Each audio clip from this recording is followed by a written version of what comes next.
Well, I am the very special guest speaker, and I'm Pat. I used to be part of the Wilma and Pat show in Sarasota, and after 3 years of putting up with Wilma, I just couldn't take it any longer, so I had to leave.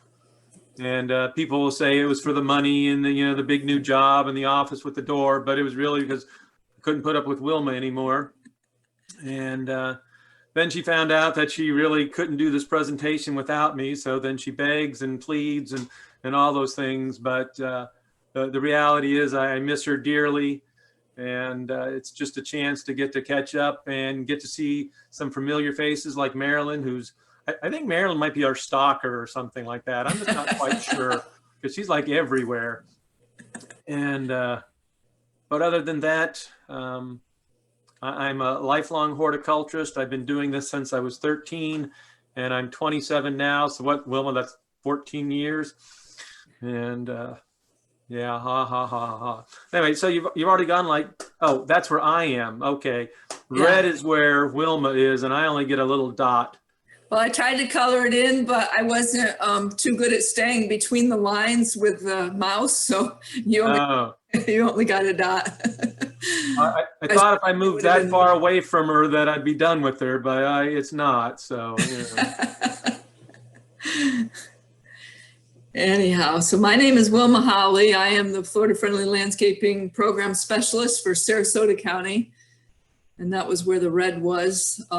I've been doing this for, oh my gosh, I was 6 years in Pinellas County before I came to Sarasota County. So I've been here for over 8 years now. So quite a few years that I've been doing Florida Friendly Landscaping. Okay, Pat, did you want to talk about these two pictures here? Sure. I mean, we've grown up and everybody says a picture's worth 1,000 words. And if you could just take a look at these two pictures, what are your instant reactions? And then outside of what your reactions are, if you live in a homeowners association, what do you think would be accepted in your homeowners association? So how many people like the one above Wilma's name? I mean, from a landscape point of view, that's got texture, it's got movement, it's got interest, it's got water saving potential.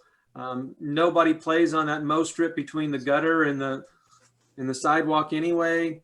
And so having some of that, being that Wilma and I dealt with many HOAs in Sarasota, I don't have those up in Wakulla. We just don't have that, Wilma. People just don't worry about that. I happen to know the photo above Wilma would have never have flown. If you would have tried to do something like that, they would have put danger tape around your yard because who would want to go in there? But the whole thing with today is Florida Friendly Landscaping is not about your personal opinion on appearance. It's about the functionality of that ecosystem and trying to dissuade people from having what it's supposed to look like versus what it can look like really limits us sometimes in our educational opportunities and also our landscapes. Wilma, as we go through some of these things today, and one of her favorites is principle number 5, which is to increase wildlife and support that.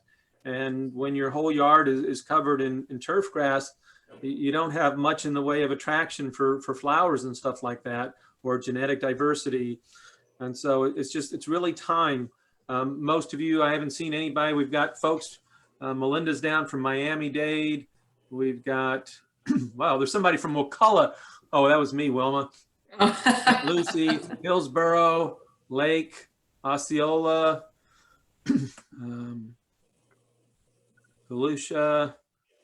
So, I mean, we've got all over. And the whole thing is most of you down on the peninsula, you can grow 1,000 different plants in your yard. And so why are we sometimes limited to 10 or 15? Because that's what the HOA says we have to do. So with that, thank you again for joining us. And here we go. Okay, oops. Hold on just a minute. This was another reason I had to leave.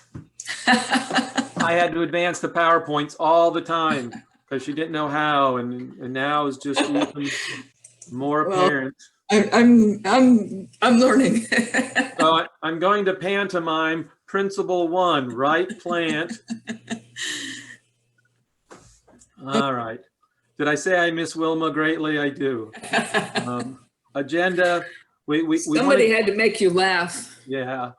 We want you to understand what all this is about. We want you to know what we do for a living. We've been told for 100 and something years what's extension. So we'd like you to know those things. And Florida friendly, I was in a program last week. Texas has something very similar to what we have. And they, of course, they call it something, and they did a registered instead of a trademark on it. But why this is all important? Why is it important to the state of Florida, our future, and all the critters that we want to maintain in our state? There we go. So Extension is a partnership between all the counties. I mean, Wakulla County would have their own extension and partner with their county, but also the University of Florida and the USDA. And the university does the research, and then it comes into the counties, and every county has different needs. So we provide the practical education to help the residents and everybody make better decisions. Hey, Wilma, can I share something? Yes. Rachel had put, she liked the one on the right, which was above your name, but the HOA would like the one on the left. She goes, Yeah. No one actually uses the sod. And so I looked up to see what Rachel looks like, and she's a very deep thinker with her emoji or whatever, you know, her little person there. And so, oh, okay. So Rachel, I was just saying, very deep thinker, exactly right. And that's what we've got to get away from. We've got to get away from the left being the norm, and we have to establish a new norm. So thank you for your comment. So the extension offers all these different programs. Sarasota County has a couple that some of the other counties don't have, and some counties are a lot smaller, so they don't have all of these programs either. But in Sarasota County, we have all these programs, and they're all really, really important. And we do a lot of teaching.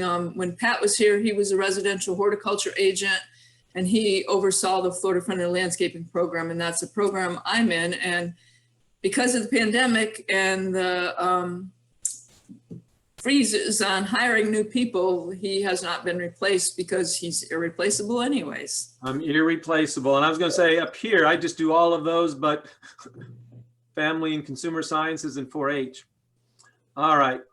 I want you all to kind of read landscapes A, B, and C. And I want you to put in the chat, if you would please, what you believe is the Florida friendly landscape.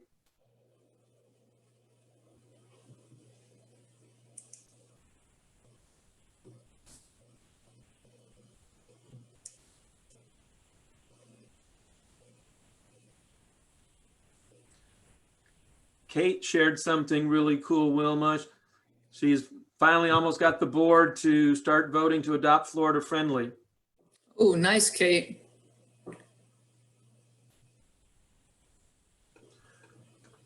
I don't see these answers just rolling in. Kate said A. And B, several Reagan B's, B, one C. Marilyn C. So we only have 4 people in the audience? Wow, Wilma, I thought with a very special guest lecturer today. Ideally A. Katie's starting to vacillate. B or C, can't make up her mind. Probably doesn't know if she wants a latte or just a regular coffee in the morning. Carolyn said B. All right. So Rachel kind of has hit the nail on the head. A would be awesome. But she's Rachel, once again, our deep thinker. A is most friendly, B is okay, and C is better. But ready for this one? All of the above. So technically, most of you are all wrong and all right at the same point in time. And why we put this on here is what we've already started to talk about. There is no one right Florida-friendly yard. So you can sit there and say, well, my goodness, if I go over to C, I can have 50% of my yard covered in turf, which is the standard that the developers have to go by for the state. I can use synthetic fertilizer and irrigate. practiced integrated pest management, mulch, yes, that can be a Florida friendly. What Wilma and I will share is that when she goes out to certify, and if you're in another county, you can have a certified yard. The person that comes out has a checklist, and they just check things off and they tally everything up. And so it's about practices and maintenance and everything else like that. You know, one of the things, and I do water my vegetable garden and stuff like that. I pull weeds by hand. I do all those. So I don't have all natives, but well, the weeds, are the weeds native, Wilma? Some of them are. I mow them. They look like my lawn. So I actually have a native lawn made of weeds. But the whole thing is we have gone out, and Wilma will tell you that she's got some Florida friendly yards in Sarasota that are so landscape A that everybody else in the HOA wants to run them out of town. But it's perfectly acceptable. So thank you for your good answers. So right side, left side. And here's the thing. They're both Florida friendly depending on the practices. But the one on the left has that green stuff that we all run around and play catch on and lay and play croquet and do, or we don't do any of that stuff. The one on the right has no turf grass. Oh my goodness, that would actually be a Florida friendly yard, no turf grass. How will I not irrigate with sprinklers and run through 50-60% of the water if I didn't have irrigation? I've got a nice shade tree, I've got a palm, I've got some lower canopy trees, and we have interest. And the whole thing is, these should be able to be side by side in an HOA or any other neighborhood, and it should be perfectly acceptable for each of these homeowners to have what they want because they're both Florida friendly. So recognizing the home landscape as part of the natural larger system is really, really important. We can't just have our yard and spray it and do all that without realizing that it can be doing damage to other parts of the environment.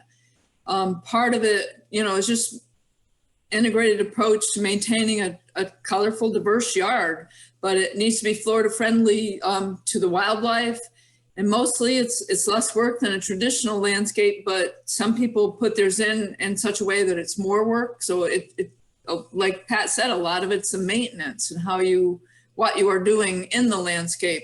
The program originally started in the mid-1990s, and the first goals and probably the most important goals are conserving water and protecting water quality, because we had a lot of problems in the bays in all of our water bodies, and they recognized that something needed to be done. So this program was started from an outreach from that. All right, so we kind of read through these things. Design. One of the hardest parts when we start looking at design is by the time most people buy their house in the HOA, it's probably already been landscaped for them. And who wants to go in and undo the design and start over again? And a lot of times that's really one of the only options. But as we run through the 9 principles today, you'll see that there's a lot of different opportunities to make small differences. And it's those small differences that add up is what really makes the big difference.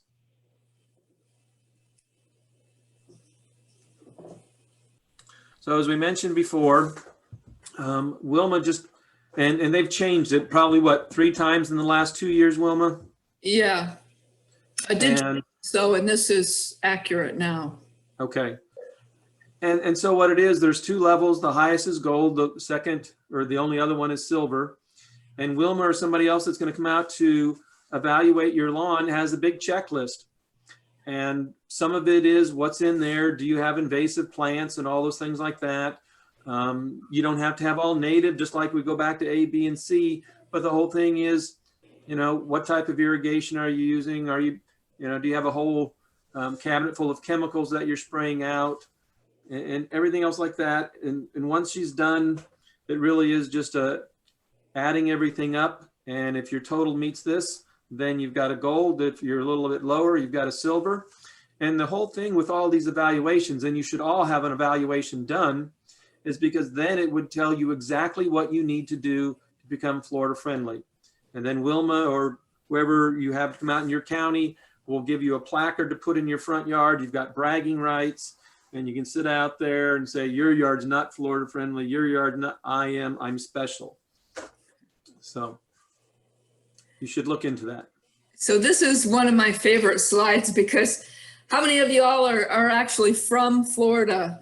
When we do a live class, we might get 1 or 2 people in the room. We've done up to 115 in a room, 130, and only 1 or 2 people. Sometimes nobody is actually from Florida. So we're all from a very diverse areas.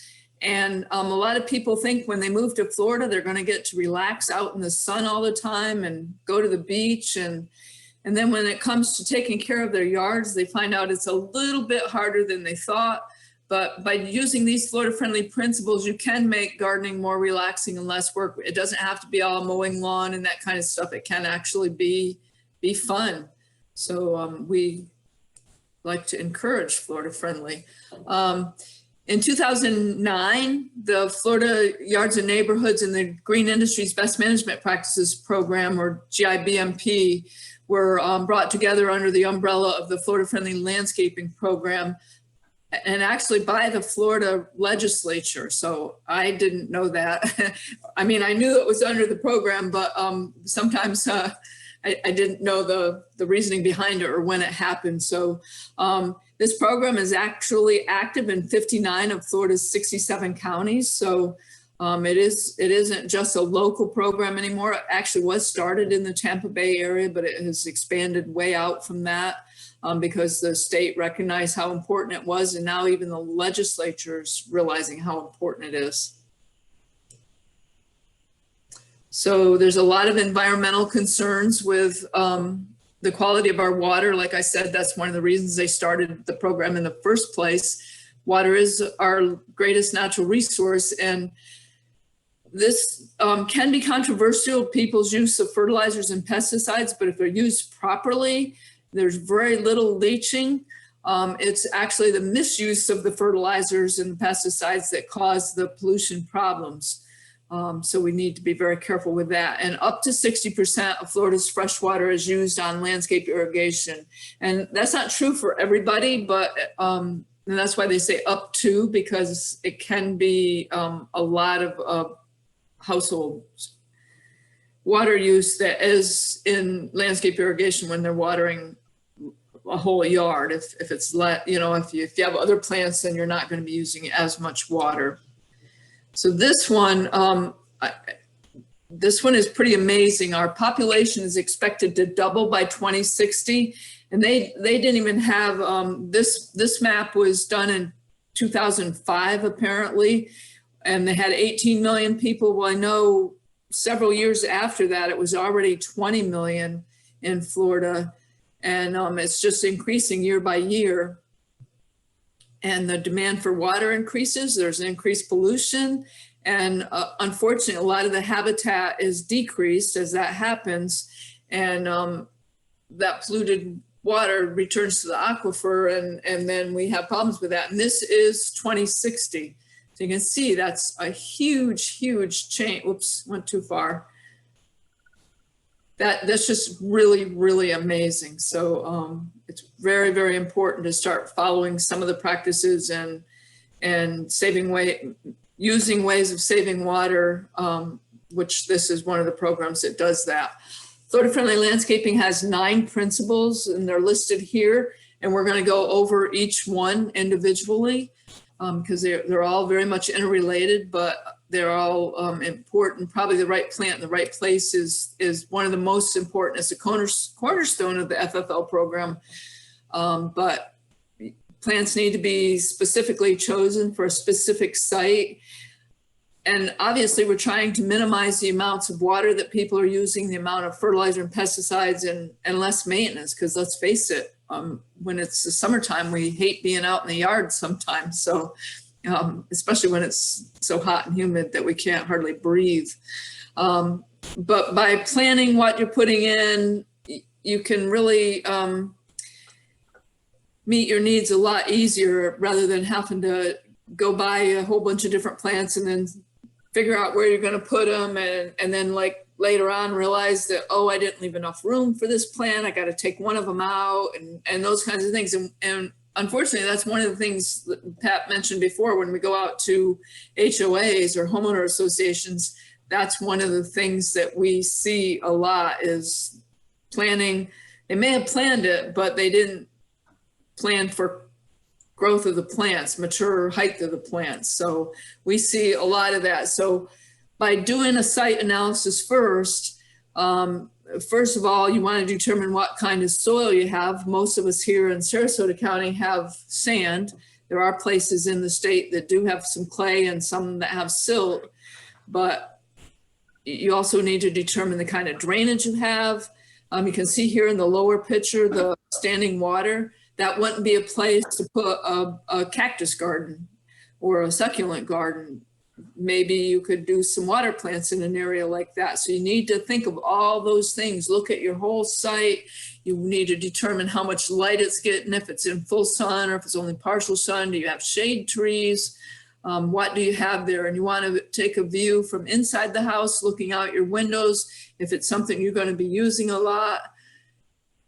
Because, you know, when you're inside the house and you're looking out, you don't want your view blocked by a tree in front of the window. And we see that a lot too. People don't realize that that cute little Robellini is one of the worst offenders, is going to get 10, 12 feet tall, and it's going to block your whole view. So you need to think about those things. And then also where your driveway is, if you have a pool, the fences, all that kind of stuff, any structural limitations, utility lines. That's another big problem that people don't always pay attention to. And then which direction your house is facing, because the plants you put on the north side are going to be different than the plants you put on the west side or the south side even. So think about those kinds of things. Basically, you want to choose low maintenance plants that aren't going to need pruning all the time, because if you're pruning, it's not the right plant in the right place, because then you wouldn't have to prune. So you shouldn't have to maintain the form. It should be something that is going to stay mainly what you like. You might have to do a little bit of structural pruning to keep it in bounds or something like that, but not deep pruning. And Pat, you always like to say something about the median here. Oh my goodness, I get a chance to talk. She's been going on and on. First of all, I wanted to congratulate Anita. She's our native person here in Florida. Oh, cool. So see, you do have one native out of the 20 of us, Wilma. And then let's see, Marilyn's from Maine. I've lived there, and Rachel's from Spokane. Rachel, I was in Pullman for a while, but I wanted to share something Jeannie said. She said, think 10 times before you plant a tree. And we wish developers would do that, because Jeannie, we go out and they plant live oak trees in the mow strip between the sidewalk and the road. And they didn't think even a half a time to do that. My comment here on the median is, grasses are wonderful, and I love grasses, and you can even see some of the grasses in the lower right, but at some point in time you have to have some diversity, because one of the things when we plant all of the same type of grass, we call that a monoculture, one plant. And with that, if you get a disease or something, or if it doesn't like the water quality or the soil quality, then the capability of all hundreds of grasses that were planted will falter. Insects like different things, butterflies like different things, you like different things. And so at some point in time, they had all of that. They could have really have done a showstopper and put in things that would have been low maintenance. One of the things that Wilma and I have really come to see over time is that people don't understand the growth habit of grasses. And we went out to one HOA where they put the grasses so close to the sidewalk that by the time they feathered out, you were stepping on grass blades and tripping because your outer foot was on the grass blades and your foot closer to the grass plant was catching on them. So even a grass plant, you have to look at spacing. And here I thought you were going to talk about the grasses that were meshed together. They were so close that none of them had any breathing room and they would get all diseased and all that kind of stuff. All right, well, I'll talk about that. One of the things we always say is that you need to know the full width of your plant. And I'm a big one to say that in Florida, your plant will make the full width. And so I divide the plant width in half, add 6 inches. So if that grass plant says it's 5 feet, I don't plant it closer than 3 feet to anything, the sidewalk, any other thing. And when I'm putting 2 of them together, I'm adding my, 30 or 2.5, 5, it's 3 feet. So I wouldn't put them 6 feet on. And that way they each get to have a mounding habit. We went out to one place and we talked with a landscape architect, and they said they needed to be 18 inches apart for a grass that was supposed to grow 5 feet wide, because there was a symbiotic relationship and the roots needed each other. And we just looked at them and we tried not to say they were crazy. So anyway, people are putting everywhere they're from in Maryland. Wilma, where's your friend from today? Fatma? Fatma, she's from Kuwait. Hi, all the way from North Florida, Connecticut, Boise, Idaho. Wow. Everybody comes here. People from a lot of places. Okay, so also with the right plant, the right place, you want to choose a diversity of plants. You don't want to have a monoculture because they're more prone to pests and diseases. And we see that with lawns a lot, because usually lawns are all one type of grass. And once a disease starts, it can wipe out a whole lawn or huge portions of a lawn. But a landscape's prettier when you have a little bit of diversity.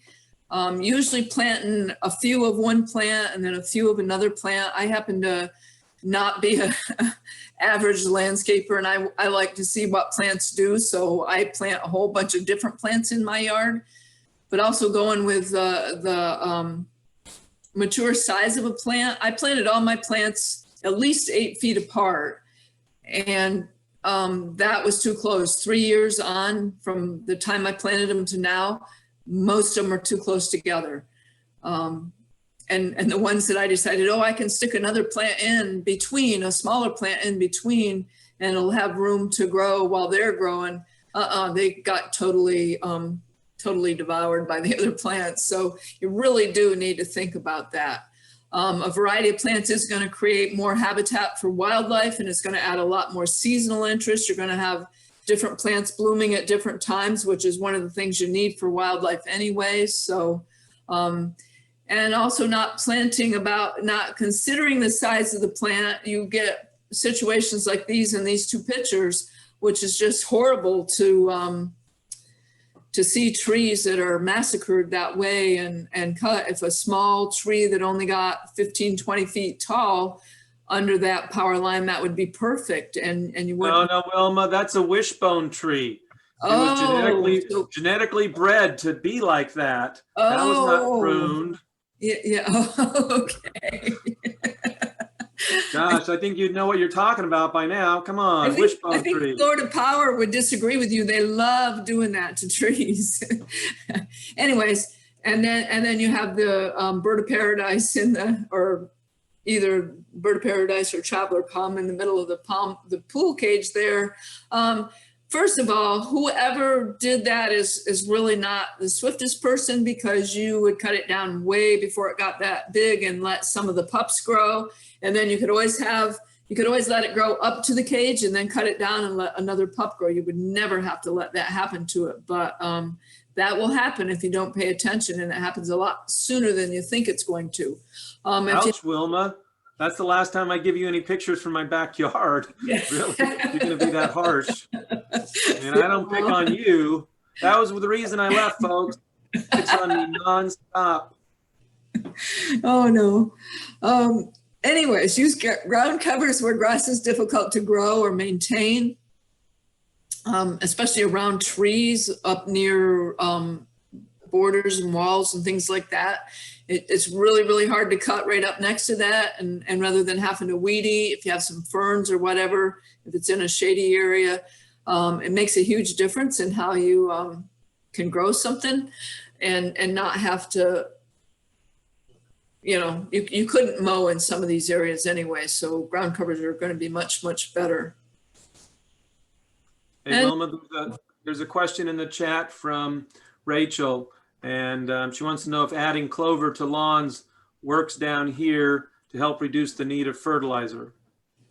I've seen a lot of clover at our office in Sarasota, so I'm not sure where you were from, but yeah, it can be good in a lot of different areas of Florida. So that there's other ground covers that work as well that can be added to a lawn. Of course, clover would pull in some nitrogen, so that's probably why you were thinking of that. But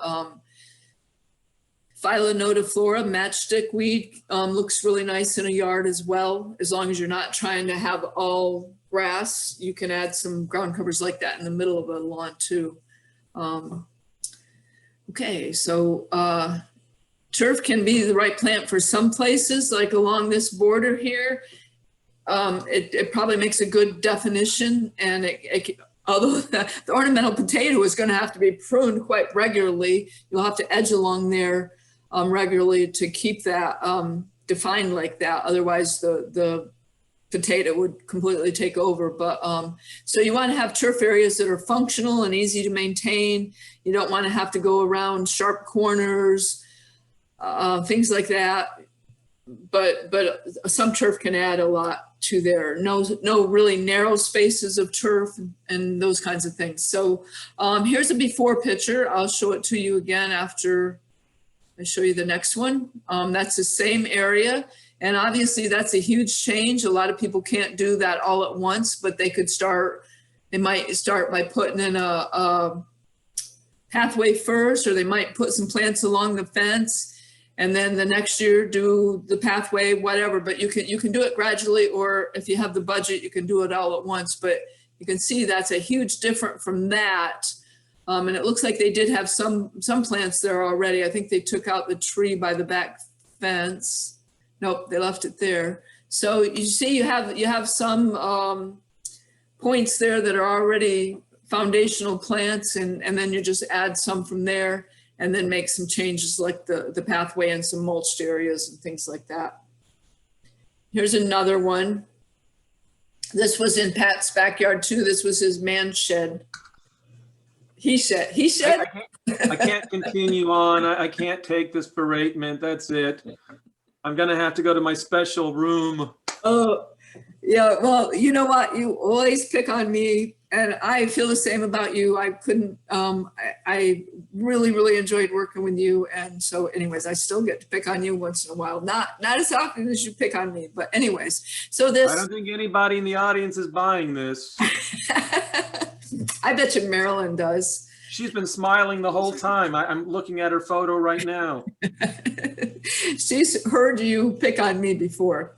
Anyway, so this is a simple change taken out. They did take out a bunch of the trees there.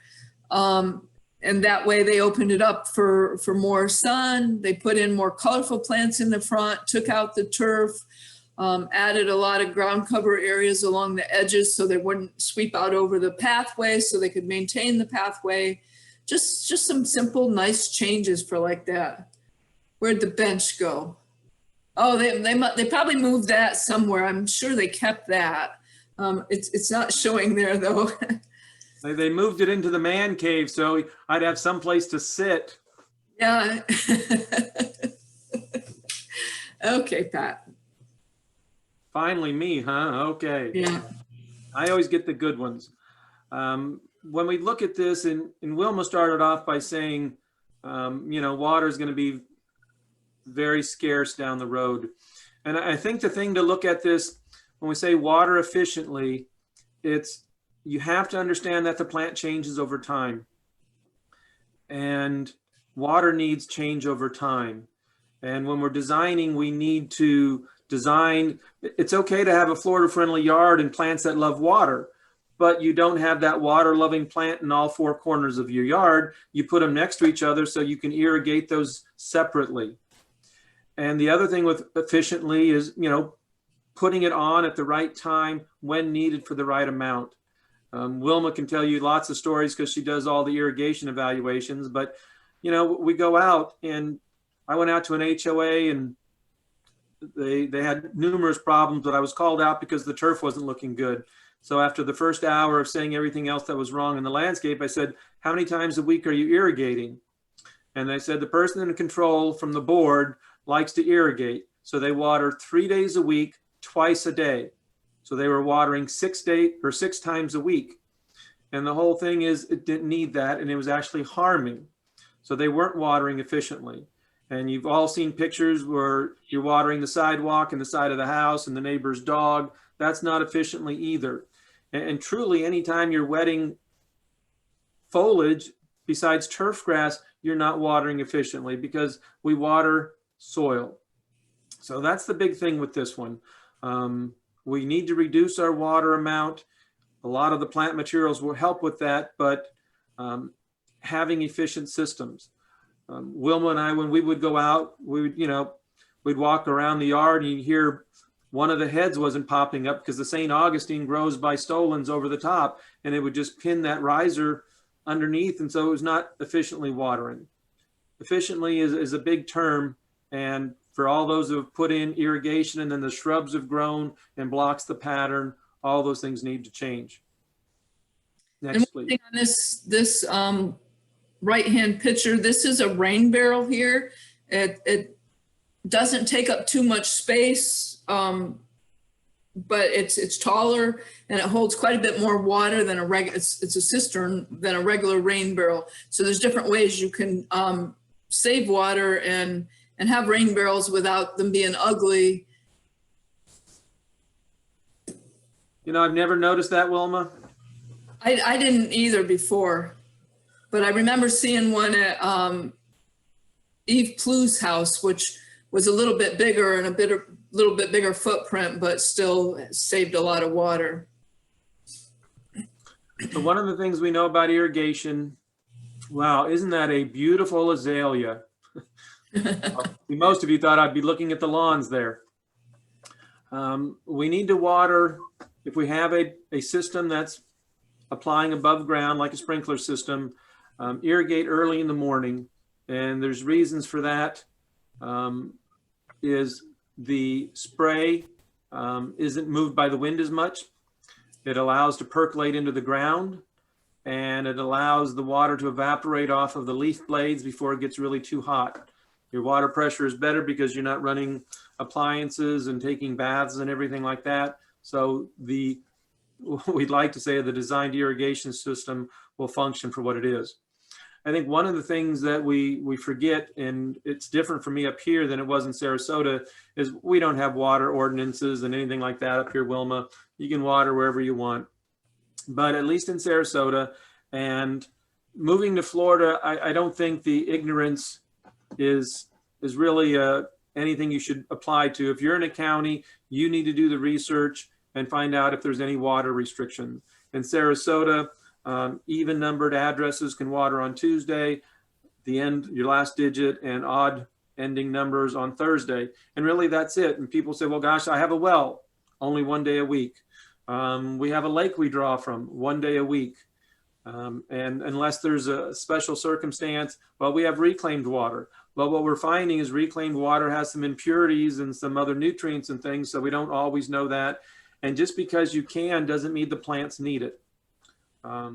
Wilma's had those people that water 4 times a week and tell her she doesn't know anything when she tries to get them to water less. In Sarasota County, you can't water between 10 and 4 for just all the reasons we said about.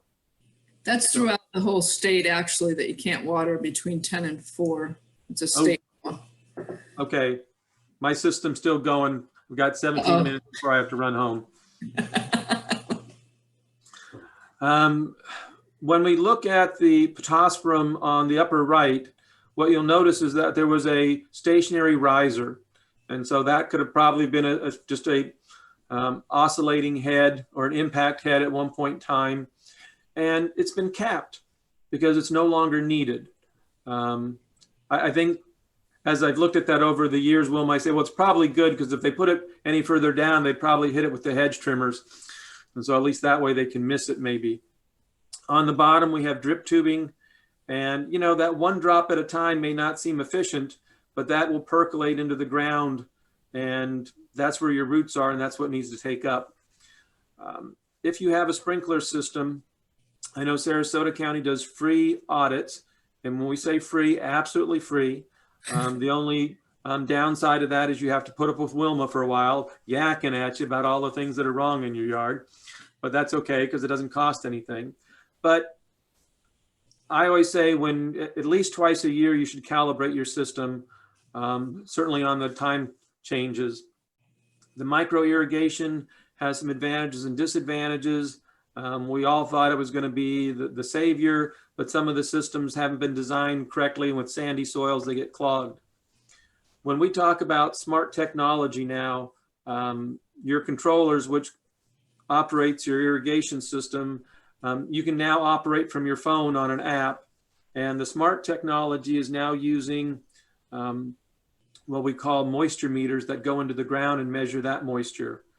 So I believe on the next one we show the rain shutoff, Wilma.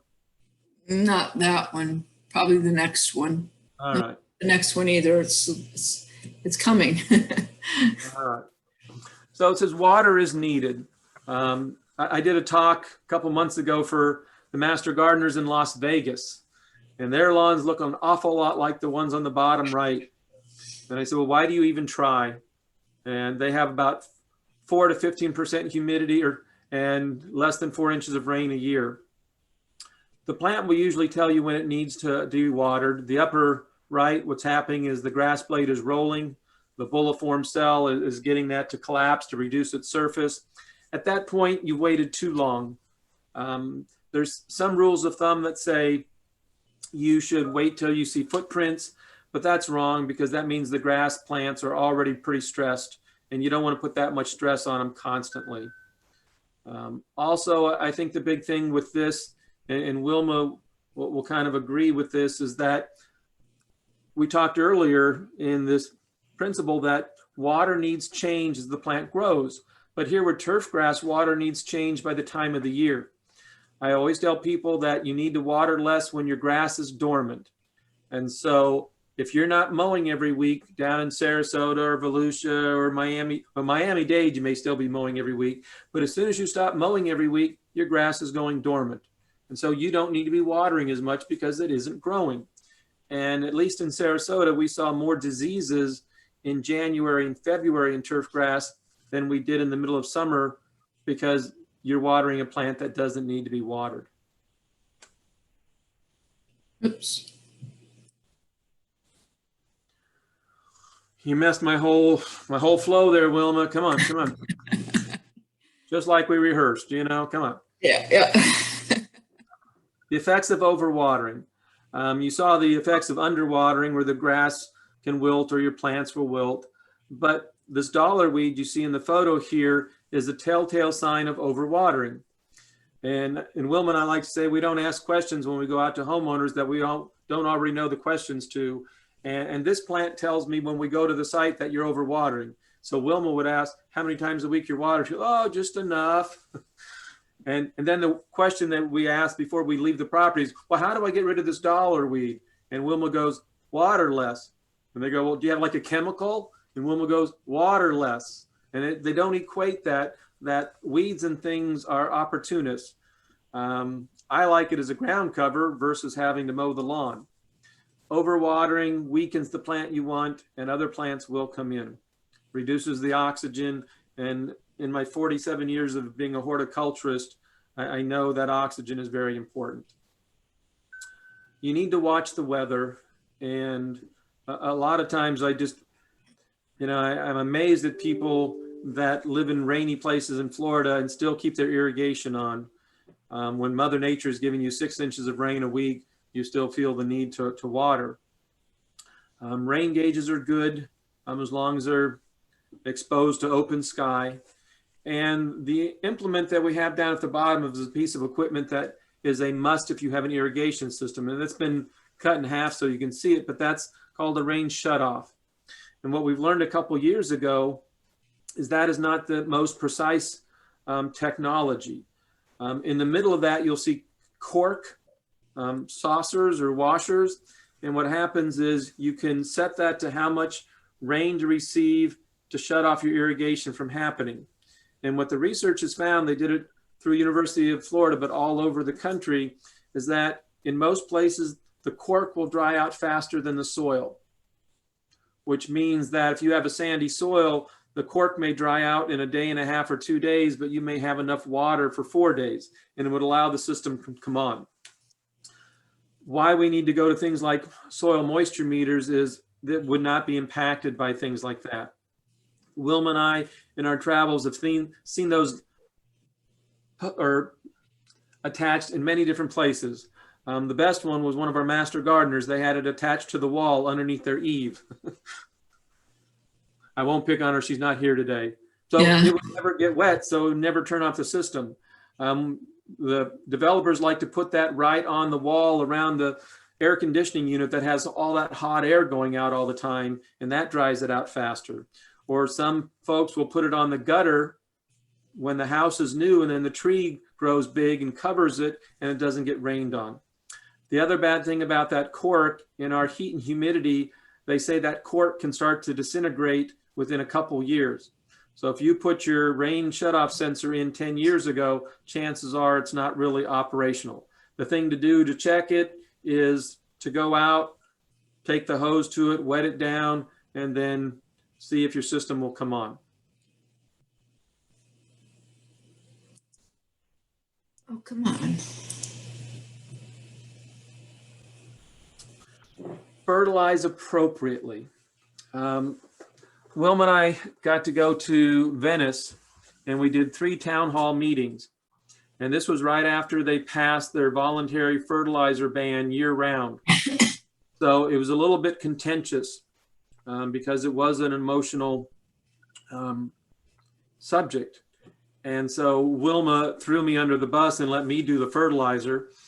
And she really did. She's laughing if you can't see her picture. And we walk in early to get set up, and the police department from Venice is there. So I walked over to the officer and I said, "Are you here in case the crowd gets rowdy?" He says, "Yes." So I said, "Wilma, you're teaching fertilizer." But she wouldn't. So fertilizer is not evil. So let's just say that. Let me ask you a question. Would you put your child into daycare if they only fed your child water all day long? Well, no, the child is developing, they're growing, they need nutrition during the day. And when you plant young plants, they need nutrients to be able to grow correctly. And to think that they will grow normally in sandy soils that is very poor at holding any nutrients is a misnomer. I think where fertilizer gets the bad rap is when we say, well, you know, all of you caused red tide a couple years ago. And that's not the case. Homeowners did not cause red tide. It's an environmental issue. We may have added to the blue-green algal growth in waterways and estuaries, but we didn't cause red tide. And the thing, what happens is people fertilize without testing. I'm getting better with age because my cholesterol went through the roof because I used to eat ice cream every night. And I would keep 2 or 3 ice creams in the freezer, and they would be lonely if I only ate one. And then when the doctor says, stop doing that, I do. And so now I rarely have ice cream. And I used to have ice cream even if I was full. I would still eat ice cream just because I needed ice cream in me. Not true. So people fertilize without even testing what's in the ground. You have to understand pH of the soil and all those things like that. But you may have your soil tested, and the University of Florida does a test for $10 that will give you your nutrient readings. If you're in Sarasota, they only do soluble salts as a total, not individual, and then pH. But I get up here, I will get the test results and we'll say, well, gosh, you've got plenty of potassium and plenty of magnesium. They're over. And so why are you still applying fertilizers that have those? And so they make different types of fertilizer depending on what you need. Now, when it comes to grass, Wilma and I saw this all the time. The HOA would have it in there fertilized 4 times a year. And that whole thing is that people have this idea that unless your grass is growing really fast and dark green, it's not healthy. But you want to know this, the two worst things for your lawn are too much water and too much fertilizer. I always like to say when I do this that the next time you're really sick and you're at CVS or one of the other pharmacies, when you're checking out, they always have those 5-hour energy shots right there. Grab 4 or 5 of those and chug them all before you go to bed. You'll sleep like a baby. Well, no, you won't. Your eyes won't shut all night and your heart will race because you've put chemicals in. So when you put chemicals on the lawn, they have no choice to react. Sarasota has a fertilizer blackout, which a lot of counties in the state do. By the way, we don't. Will you can fertilize anytime you want up here. But the whole thing is that the fertilizer ban or blackout dates in Sarasota go through the end of September. So what happens in Sarasota the first week of October? Metric tons of fertilizers get put out on lawns. And if you look at HOA contracts, they will stop mowing every week about the 3rd week of October. So why do you fertilize to wake up the lawn the 1st week of October if you want to stop mowing it 2 weeks later? Warm season grasses grow on a bell-shaped curve. And so by midsummer, they are going downhill for dormancy, which means you don't fertilize after midsummer. So I don't care what your HOA says.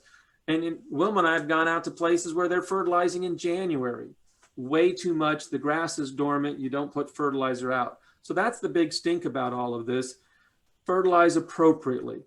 Most shrubs and trees in your yard, tree after about 5 years doesn't need anything. Shrubs about 5 to 7 years, they're fine. The only time I would ever say a tree to be fertilized all the time is if it's a fruit tree, because it's using and the fruit is taking nutrients out of the soil. Sorry, Wilma. No, that's okay. I'm trying to follow the chat and accidentally did that. All right.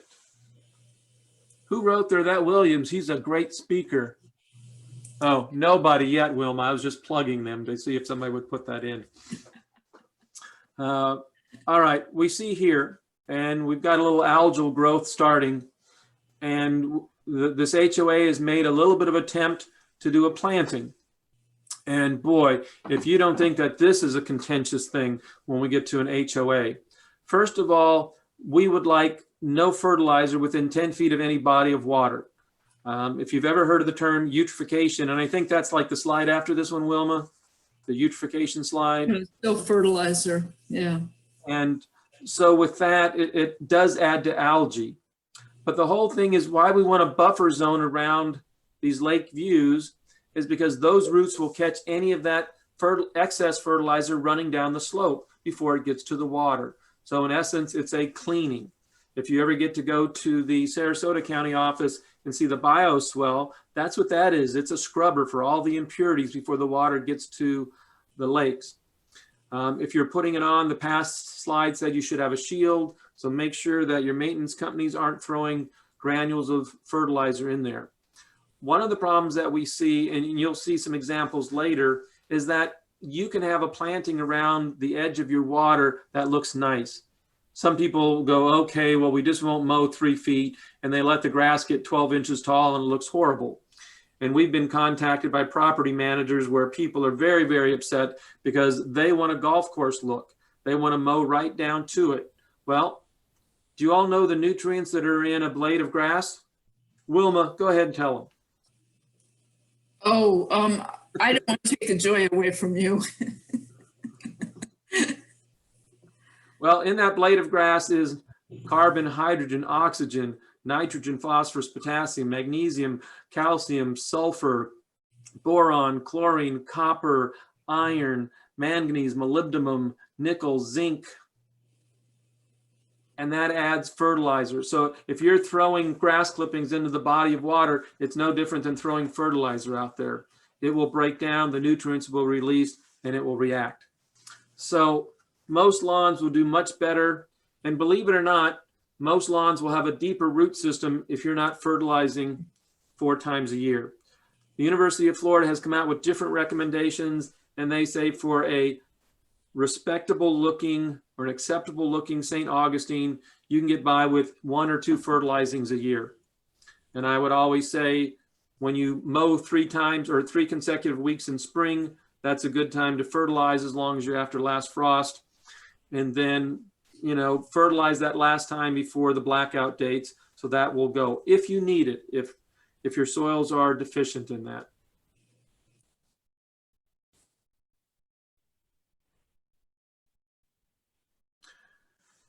All right, we're going to talk about math. So if you want to go get a snack or if you want your eyes to roll back now, I know most people don't put out the right amount of fertilizer because they don't measure their lawn. They don't find out the amount of slow release fertilizer, and they don't calculate half, and they don't have a scale and all those other things. We know most people will just fill up the spreader and run out and do that. I've seen people put down fertilizer on the bare ground and then lay the turf sod down. And we recommend not fertilizing new sod for 1 to 2 months.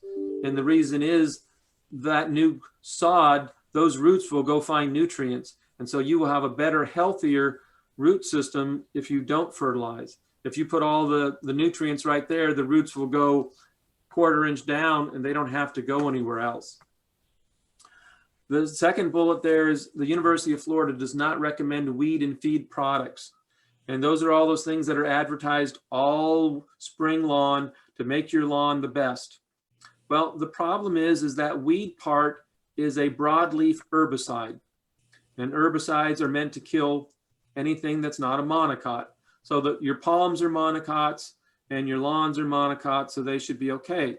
But the problem is that if you have 5 or 6 weeds dispersed without your whole lawn, why are you treating everything? You're putting chemicals in places chemicals don't need to be, and excess of chemicals lead to resistance and even weeds.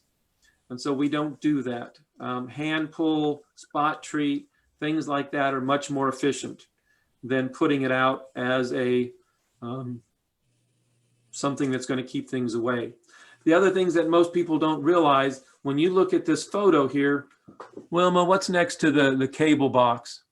Do you know? Looks like a juniper of some sort. So that's not a monocot, is it? No.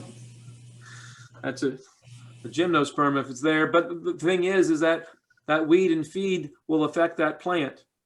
I went out to a cemetery in Sarasota with the commercial agent, Dr.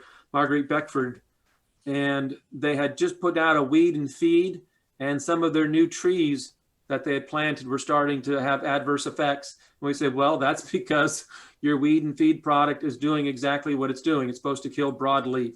So if you've got plants in the middle of your yard, you know, the other things about plants is their roots don't stay in the planting bed. All those roots are coming underneath your lawn. So whatever you're putting on the lawn is there. We have palm gain here, and Extension does not do product endorsement.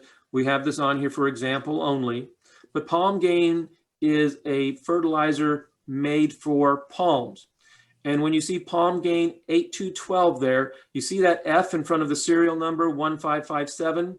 All fertilizers in Florida must have that F serial number, because then it means it's at least 50% slow release nitrogen.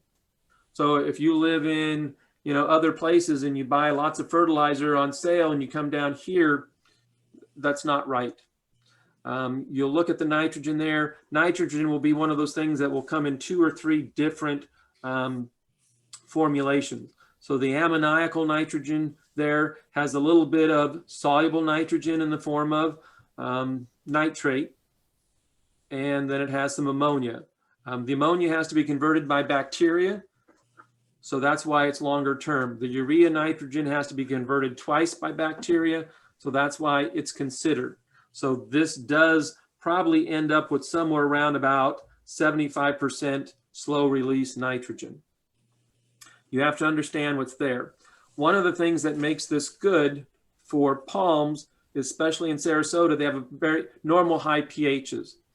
And most palm fertilizers will have a 4th number, and that's magnesium.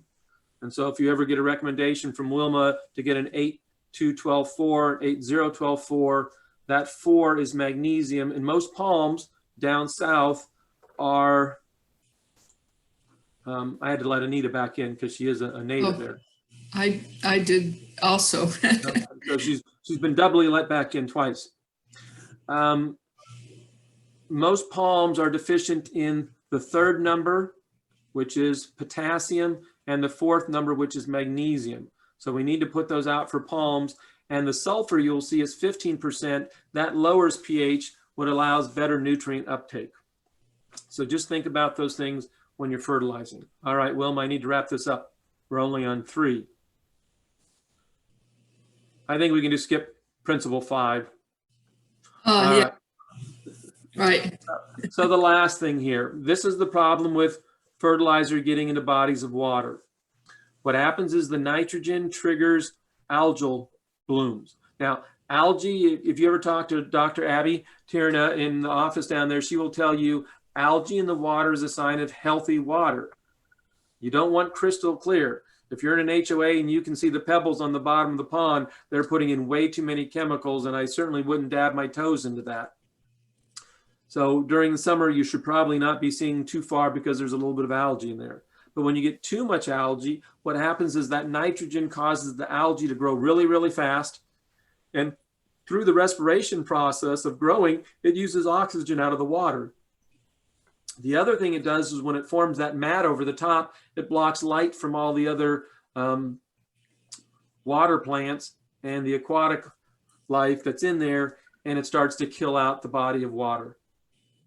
So you don't want any fertilizer runoff. And the problem, and we'll talk about watersheds later on, is all of our water is connected here.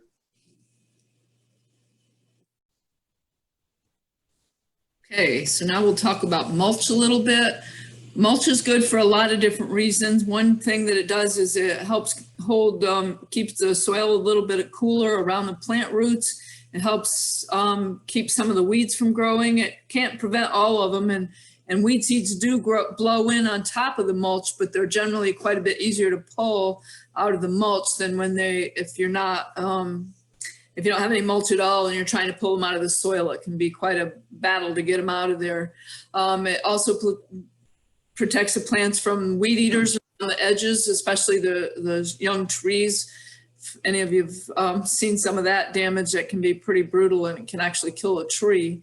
Also, as it breaks down, it adds some nutrients back to the soil, and it's usually much more aesthetically pleasing than having just the bare soil or the soil splashing up on the leaves or onto your house or anything like that. It can not be too pretty looking. So you need to replenish mulch as needed, but that doesn't necessarily mean every year. A lot of times when Pat and I would go out on site visits, we would see places where they automatically, it was in their contract to mulch every single year. And they had this one place in particular had a bunch of dead plants. And they said, well, what's wrong with these plants? What happened to them? Did the company do something to them? Or, things like that. So Pat starts digging down. The mulch was a foot deep and it had suffocated the plant. You just can't do that to plants. And he would go through some contracts with people and get them to change some of their mulching practices you can just fluff up the mulch that's there or rake away some of it. You can't put it on top of the mulch that's there. You would have to move the mulch if you're gonna mulch every year. So he was able to actually save people. I think one place was able to save $75,000. So it's a huge savings when you're in a great big huge homeowners association. So, but the other thing you can do is create self-mulching areas under trees. A lot of times, some people don't like the looks of the leaves. They're afraid that it's going to detract from their property or whatever. You can always top dress with a light layer of mulch on top of that. You don't have to have just the leaves, excuse me.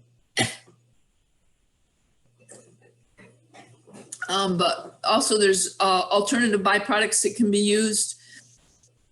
You want to use them. You never want to use cypress because cypress isn't sustainable. They're starting to cut down old growth cypress trees. You can see in the top picture here, there's a lot of cypress trees there. And they are starting to cut those down, and that's not good.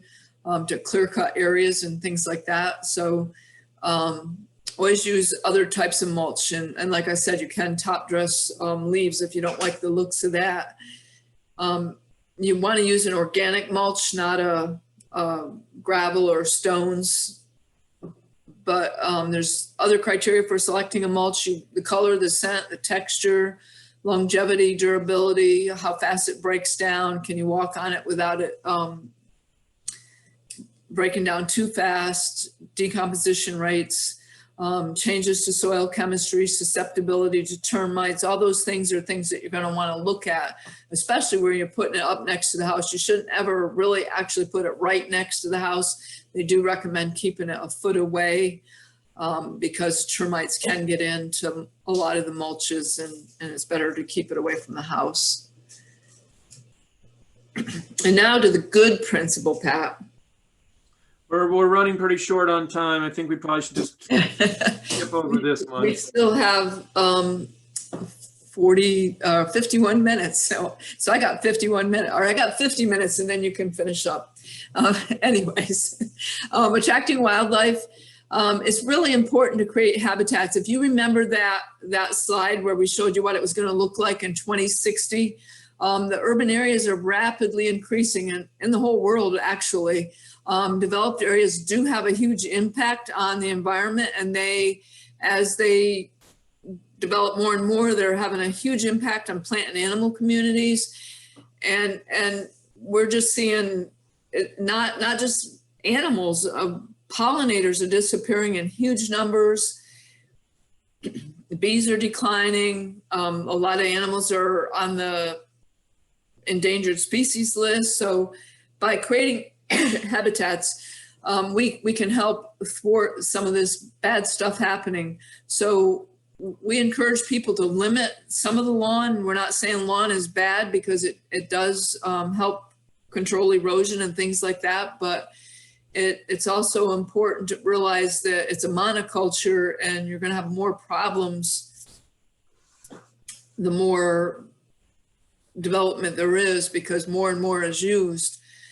And if a monoculture, if something starts going wrong with it and that's all you have, you're going to be the first one that has nothing in your yard at all. You want to use plants of varying height.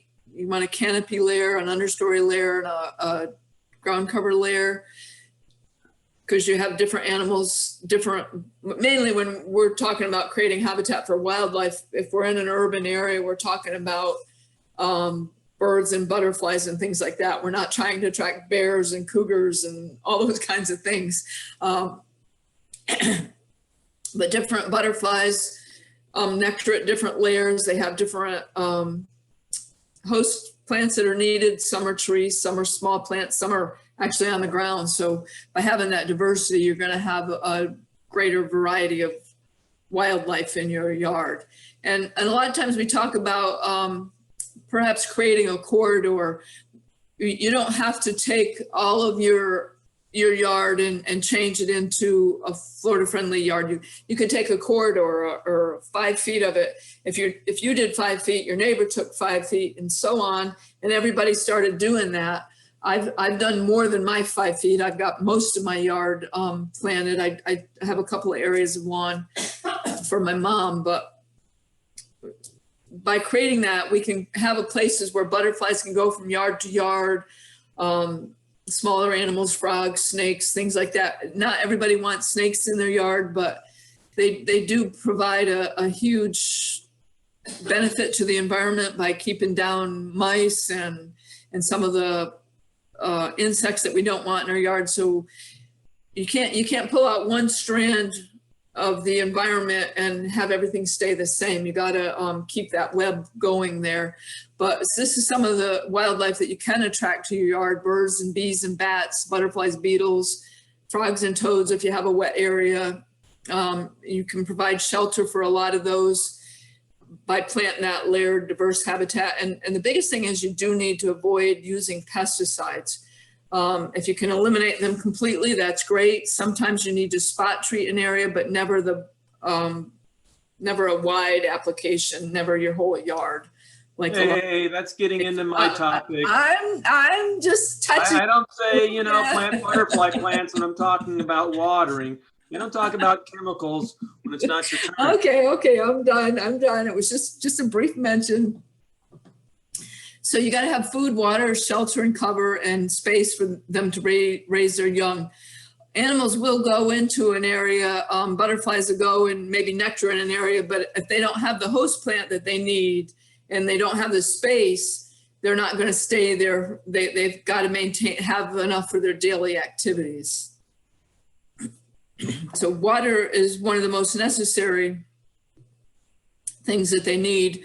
It's essential for many of the functions of wildlife. They need it for drinking, they need it for reproduction and bathing as far as birds go, and some of the other animals also. The sound of running water does attract a lot of animals, a lot of birds, and I even see wasps and things like that, and just a little tiny tray of water that I keep. So even a small amount of water is going to help a lot of different animals. You also want to provide food for them. Like I mentioned earlier, you need host plants. The top plant here, the passion vine, is a host plant for this Gulf fritillary, but also for our state butterfly, the zebra longwing. So sometimes called, now they like us to use the common name of zebra heliconia, but it's still a zebra longwing as well. You don't have to entirely have native plants, but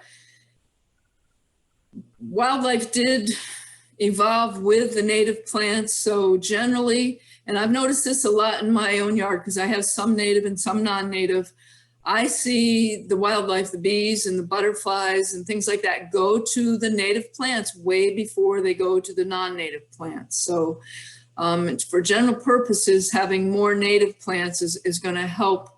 But I know in HOAs, they just to have a garden sometimes is a struggle. So having a few good plants, a few good nectar plants is better than not having anything at all.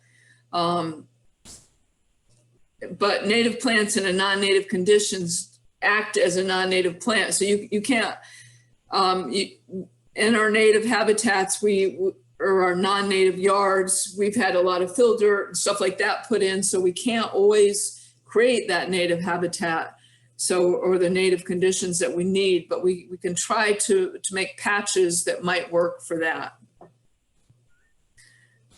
There you go. I didn't touch on it, only a little bit. Well, I would like to talk about bringing critters into your, oh wait, see, that was yours. So you can mention it. All right. So managing landscape pests responsibly. There's always one of those words in there, responsibly. I have to start off by saying I am not anti-chemical, but I am pro putting it where it's supposed to be, only when it's needed. I recently wrote a blog and I was telling Wilma about that. And the title of the blog is, Are We Creating Superbugs? And one of the things that each chemical that we put out has what's called a mode of action, or an MOA. And if you don't understand the chemicals, we only have so many different categories. And I may be spraying two separate chemicals, but they act in the same way for killing the pest, that what we do, we never eradicate. And the ones that are left over breed, and they're already resistant. What people need to realize is if you're applying the same chemical time and time again, it only takes about 3 generations to become resistant. And then you've got super bugs. So one of the things I tell folks is that I have been in horticulture for 46 years now, and I have never sprayed chemicals in my own yard. I haven't sprayed chemicals in anybody else's yard either. And I have sprayed chemicals because I ran greenhouses at the university where I taught and everything like that. And there has to be what's called, a point of no return, where my economic threshold, I have to sell those plants that can't be all eaten or they can't be diseased. But most things in the yard, what will happen is your yard is ground zero. Your yard is the smorgasbord, the salad bar. So the insects that are going to come in first are going to feed on your plants. But you have to realize the beneficials will come in later. I taught at a prison for my Texas extension appointment for 4.5 years, and we maintained 2.5 acres of vegetables, and I never sprayed one chemical. And we had an acre of tomatoes that went to food service on the compound, and we never sprayed any chemicals. And we didn't spray any chemicals in the, I called them my students, the Federal Bureau called them inmates. The ladies, we never sprayed any chemicals in there because in case somebody else that wasn't in the program wanted to come borrow a vegetable, we didn't want to poison anybody. And what we found is that the beneficial insects always helped us and always took care of everything. What we know is that about 98% of the insects out there don't cause us any harm. And people have grown up with this mindset that any bug is bad. We all recognize this ladybug eating a red aphid. But do you recognize the eggs from the ladybug below? Do you recognize the larva of the ladybug, which looks like a little prehistoric critter? And the whole thing, there you go. Wilma's added some photos. That's a ladybug larva. That is a voracious eater. And if you don't know what's in your yard, Wilma knows what example's coming because this is the one that we say all the time. We had a gentleman come in and he was trying to get rid of, it was aphids. Yeah, he had aphids on his crotons. And so he decided to, do his stuff, and he was spraying neem oil, which coats the plant and coats the stomates on the bottom of the leaves that let carbon dioxide in, which is one of the raw ingredients of photosynthesis, of which how the plant survives. So as he was trying to get rid of it, he noticed these white things were also on there. So he kept spraying. He sprayed so much, and he had like 60 feet of croton, that they were starting to defoliate. So that's when he came in and he brought us an example of everything. Well, the white bug that he was trying to get to was called a mealybug destroyer, which is another type of ladybug larva. And so all these white bugs on his plants were trying to eat the pest he was trying to kill. So he did more damage by applying the neem oil than if he'd have let nature just be nature. When we get to chemicals, there's always something that we talk about, label is the law, and you have to identify what you've got. And if you don't know what you've got, and beneficial insects come in all different shapes and forms. So our whole thing that we practice, Wilma was just eaten by the spider, she's gone, is IPM, Integrated Pest Management. And this starts from designing your yard. If you've ever had spider mites, I will dare bet that spider mites were on a plant in your yard that received no wind. And you have to kind of do some research. I was always told, don't grow anything unless you know everything that can affect it. And so you have to do homework. You can't just go to the box store, the nursery, and pick up a basket full of plants and go put them in your yard because, Wilma started off by saying right plant, right place. And any plant that's under stress is more likely to get disease and or pests. So helping with all those things. Allowing the beneficial population to build up. Some of our staff planted milkweed in our front flower bed here. And Wilma, how long did it take aphids to come in? 5, 4, 3, 2, 1, and they had aphids. And so then they want to know what to spray. And I said, well, why'd you plant the milkweed? To attract the butterflies. So why would you spray chemicals on a plant that you're trying to attract butterflies for? Let the aphids be there. The ladybugs will come. Or I always say, I wipe the ladybugs off every time I go by. And people say, well, that's horrible. Yeah, my fingers are kind of yellow. But then I say, how many of you were parents? And how many of you ever changed a diaper? And how many ever got a number 2 on your hand? So you've already had worse things on your hand than a little bit of bug guts. This is called physical control. The second bullet there, biological is letting nature. And the whole thing with integrated management is chemicals are the last resort. And then we have to be smart about our chemicals. There are 3 warning words or 3 toxicity level words, indicators on the label. The least toxic is caution, then goes to warning and danger. And people say, well, gosh, I use, natural, products. We were looking up, Wilman, I don't know if it was you I was talking to, but you know, some of the newest things on the home remedies are putting out vinegar. And do you know that the high acid vinegar, Wilma, is rated danger? Yeah, I saw that. And so that means that you should be wearing mask and everything else for, because it is very bad. So don't think that just because it's organic that it's any less lethal. So we want something closer to more of that caution. And then we want it to be targeted specific. We want it to be a selective herbicide or a selective pesticide. If you've got caterpillars in your vegetable garden and you're not growing the vegetables for butterflies and moths, then something like Bacillus thuringiensis, BT, or dipel, if you put that on the vegetables, it only kills Lepidoptera larvae, which are the moth and butterfly caterpillars. So it won't do anything else. My cantaloupe patch up here was decimated this year by caterpillars, and I didn't do anything. And I said, well, I'll live and learn. And what happened the very next week is the cardinals started to come into my yard, and they would sit in my garden and they would eat all the caterpillars. And you know what? I come home every day and I don't get out of the truck because I watch 3 or 4 of the cardinals that now make my yard home. And because of my sunflowers had gone to seed and they ate those. And so they're my regular bug getters now. And I watch them bathe in the bath. So we let nature take its course.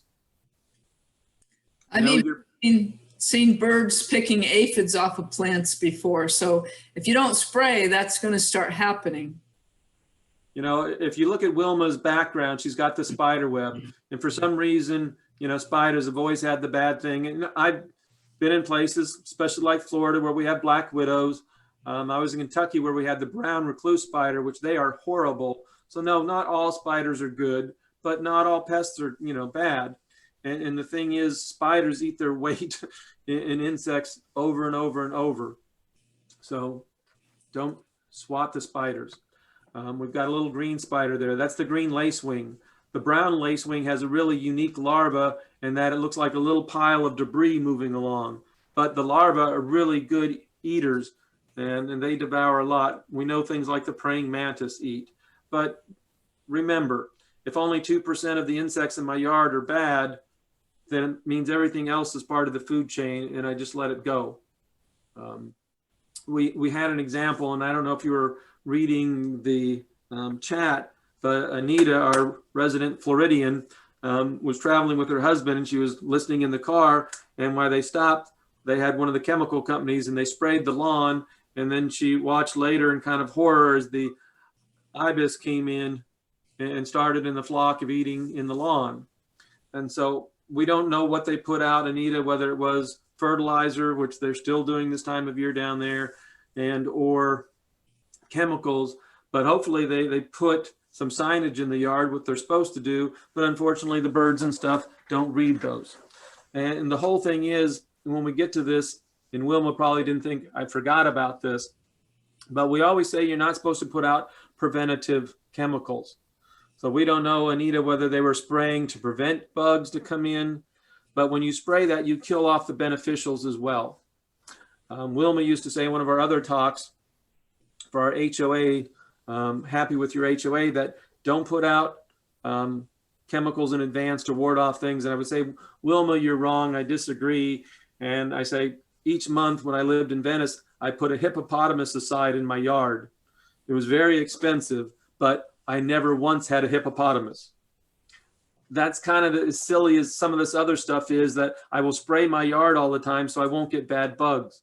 Well, you're spending an awful lot of money and you're not doing an awful lot of environmental damage on something that may or may not happen.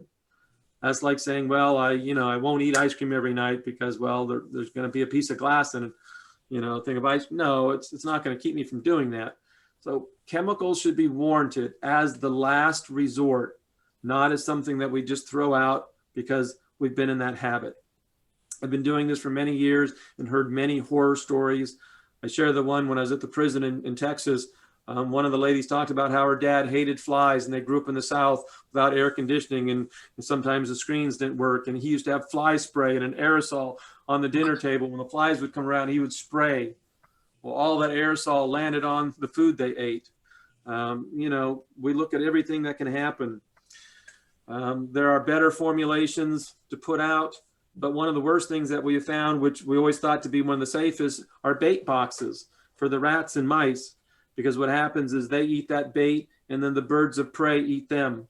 And so we poison our falcons and our hawks because we're trying to get rid of the mice and the rats. We have to think outside of everything else that's going on. Yeah, Anita, brother-in-law, lives in Kentucky. I've seen those bites be really, really bad. All right, so cultural practices, you know, goes back to what Wilma started off with. If we put a plant in the right place, there's less stress and it won't be as attacked as much. You know, what's wrong with this picture?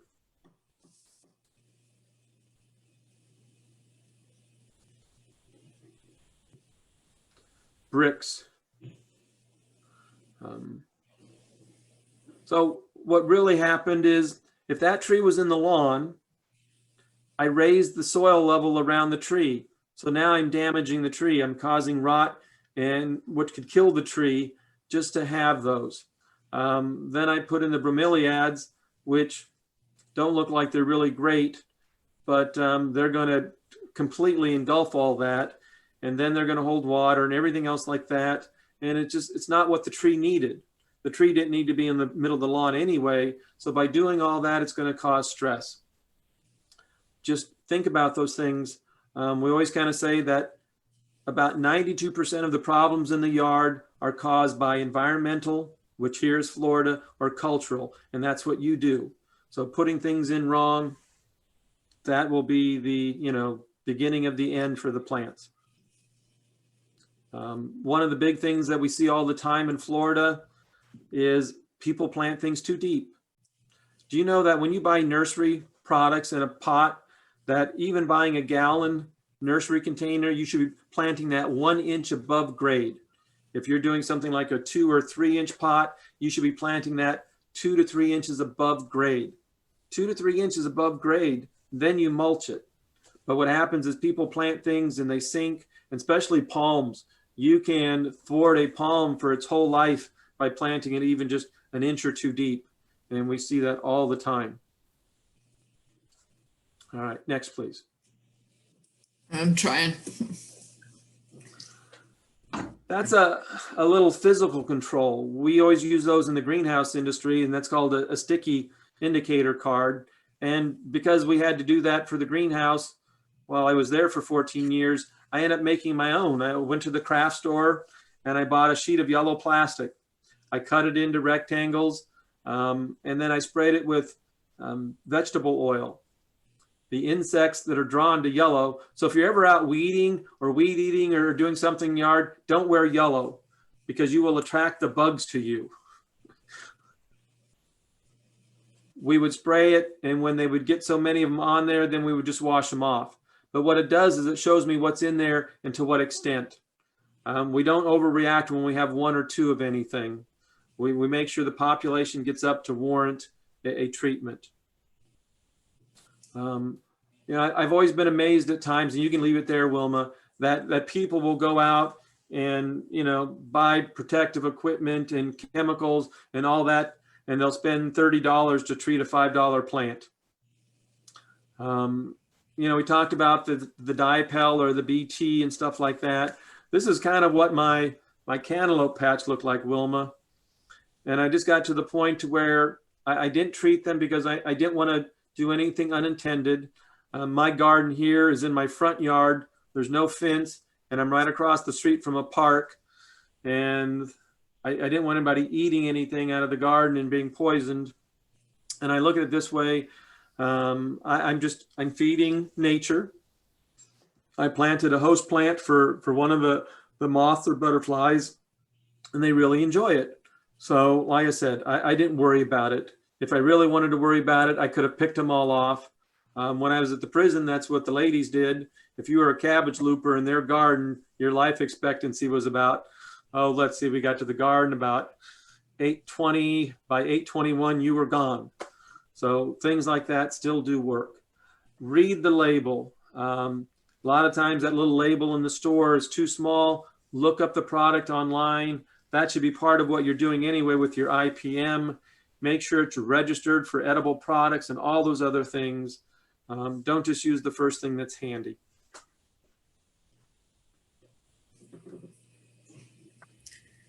Okay. So recycling yard waste. When we're in class in person, I always ask what's wrong with this picture. And a lot of people will say, well, they cut green off of the palm fronds, and that's true. You should never be cutting that green off. But the other thing is, well, maybe that was it. I don't remember now.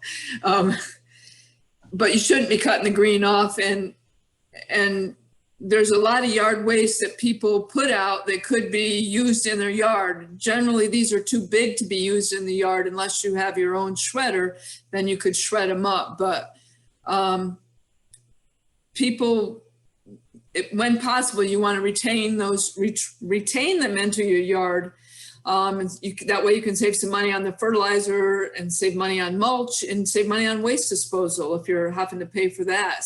Sometimes it's already automatically in the bills that you get, and you can't change that. But Florida law does prohibit disposal of yard waste in lined landfills, so it should always be taken separately.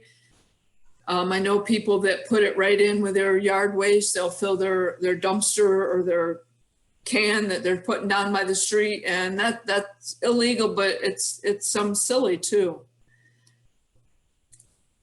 So fallen leaves and pine needles, and I touched on that earlier, can be used in the yard. And if you don't like the looks, you can top dress. Pine needles make an excellent mulch in their own right. A lot of people pay a lot of money for pine needles, but they don't make a good pathway. I actually used leaves and pine needles in a path once, and number one, they were a little bit too slippery, but the pine needles broke down really, really fast by being walked on all the time, so you don't want to use them as a pathway. But mulch in a bed like that is shown in that picture. It's an excellent way to use those. So you can create self-mulching areas that way. If possible, create and maintain a compost pile in your yard, and that can be used to help supplement your beds. So that's always a good way to use those as well. You want to leave the grass clippings on the lawn. Pat touched on this, how it can cause problems in the ponds when that's all going back in. There's a lot of nutrients in there, and it can kill fish and all. And never, ever, ever should be blowing down a drain like this. So, because then it goes to the nearest body of water. The rain is going to wash it down, and the vegetative debris is just horrible in a pond. So, and also it could clog up the system too. So you don't want to do that. Wilma, if you go back one slide, please. Sure. Because I'm just not ready to talk, so I wanted to break. One of the things that our research shows is that your grass clippings, because they decompose so fast, will supply up to 25% of the nutrients for your lawn. So another good reason. And when Wilma talked about all the leaves, especially all the live oak leaves and all those things, those have all those same 16, 17 essential elements. And as they break down, they're fertilizing. That's why nature out in the forest always looks so good, because it fertilizes itself with all of its leaves. So yes. And also, as they decay, it depletes the oxygen. That's why you get the fish kills like that. And also it can start causing algal blooms. People blame it all on fertilizer. And yes, fertilizer and chemicals do help cause that, but just decaying nutrients from grass and leaves can cause that as well. All right, if you'll go, there's a couple questions in the chat. I wanted to make a comment on Rachel. She put in the chat that she had problems with slugs on her purple coneflower, and she got pelletized sheep wool, and she spread it around, and when it wet, it spread out a little bit. So my suggestion is most of you are not from Florida. We've already done that. And most of you probably have that wool sweater that you're never going to wear ever again. It was probably kind of ugly when you bought it to begin with. So you can just cut that up and put it around your plants. How's that, Rachel? That's like another thing. Or ask your neighbor if they have an old, wool sweater you can borrow, and then cut that up so that you're not cutting yours up. Jeannie asked, how do I compost without attracting palmetto bugs? That's just a Florida realtor's way of saying really big cockroach and little cockroaches. I've always maintained compost beds, and Wilma does too. And the whole thing is they are decomposers. You think about, well, gosh, and then the other really good thing about that is my compost isn't next to the house, but I'm attracting them away from the house. When I was in Venice, my backyard, I had the compost bin, and Randy Penn does good composting classes in Sarasota. And no, I would go out there and startle the rat every once in a while, but then they would go across my fence and they would eat the neighbor's stink vine that was coming over their seed pods. And they stayed out of the house, they stayed out of the lanai, and they were in the yard. So I don't ever worry when I turn my pile. I think, Jeannie, if you turn your pile a lot and you're adding new materials, you keep the heat up, and that heat will drive away those things. It's when the pile's cooling down that they may come in from the outside. But other than that, or if you have it too close to the house. Yeah. But I wouldn't worry too much about that. So that was Virginie and Rachel. All right, reduce stormwater runoff. This is a big thing. I won't ask Anita how old she is because that would be rude. But she's probably has known Florida before it looks like Florida today. And she probably remembered Florida when water used to hit the ground and go into the ground. And when Wilma, oh, thank you very much. You're younger than Wilma. Oh, I forget how old Wilma is, but she's around there. Anita's 65. Well, I'm 65 too, so she could be younger or older. Yeah, well. But as Anita has grown, what she sees is more driveways and more rooftops. And what used to soak into the ground, into the watersheds, then started running down into that storm drain. And what we started to find is that our estuaries and our bays, all this runoff was going in there, and it was changing the salinity because it was all fresh water. All that fresh water used to go into the underground aquifers and be used that way, but all this was going into the bays. And the oysters were one of those kind of indicator species that started to disappear, because in the inlets and stuff like that are brackish, that get tidal water back and forth, it wasn't being brackish anymore, it was being fresh.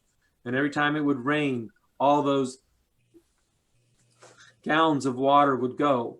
And so what we're doing now with Florida Friendly is we want it to stay on the property.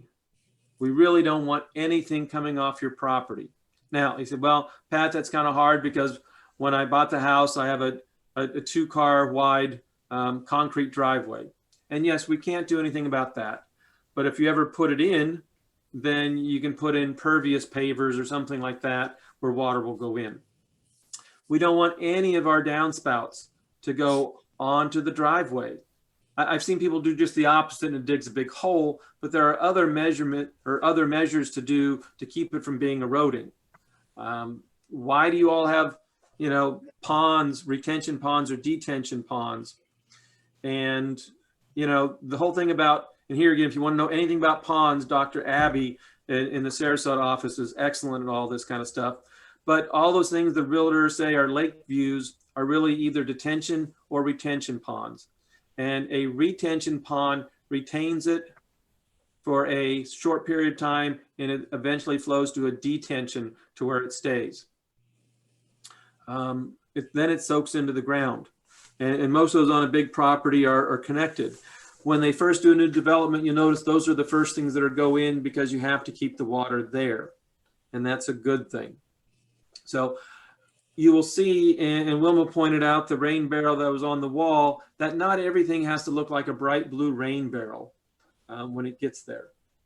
keeping the water there keeps it out of everything else. Using mulches and everything like that.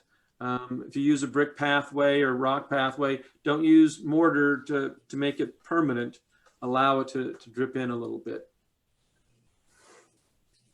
Yep. So watersheds. Sarasota County has 5 separate watersheds. And I like to share a story from way, way back. Atlanta was suffering through tremendous droughts.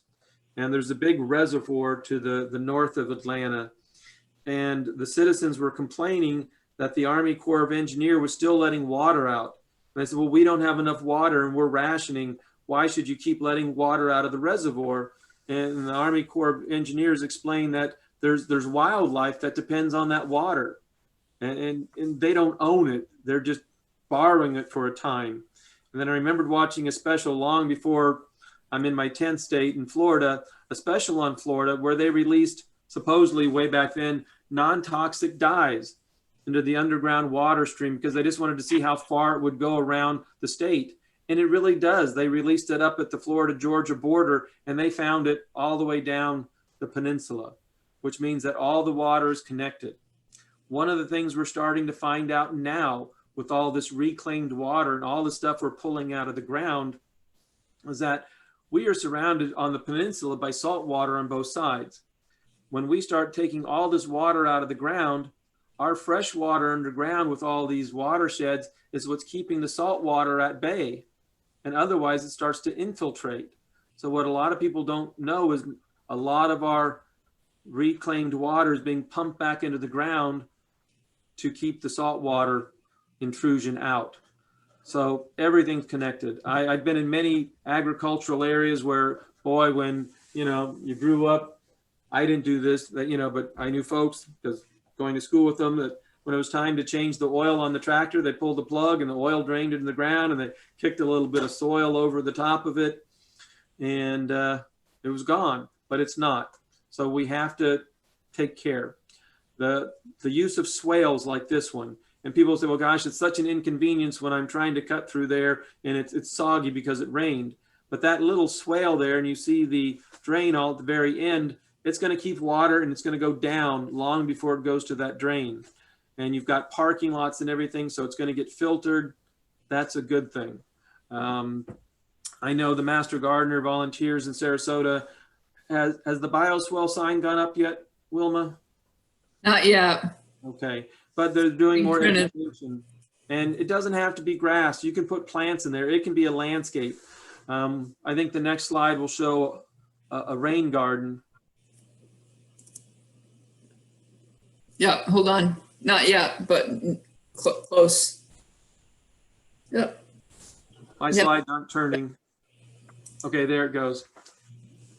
This could have just as easily been under, irrigate, responsibly or appropriately.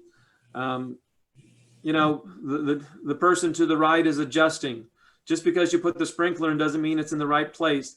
What I will say, what's wrong about the one on the right is they're trying to irrigate a little mow strip, and more than likely the water is going to go into the planting bed.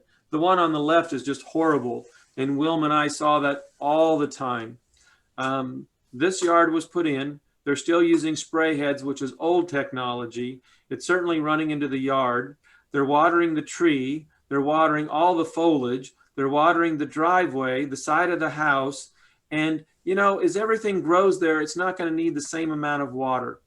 And the problem why everything's wet is because that spray head will drift.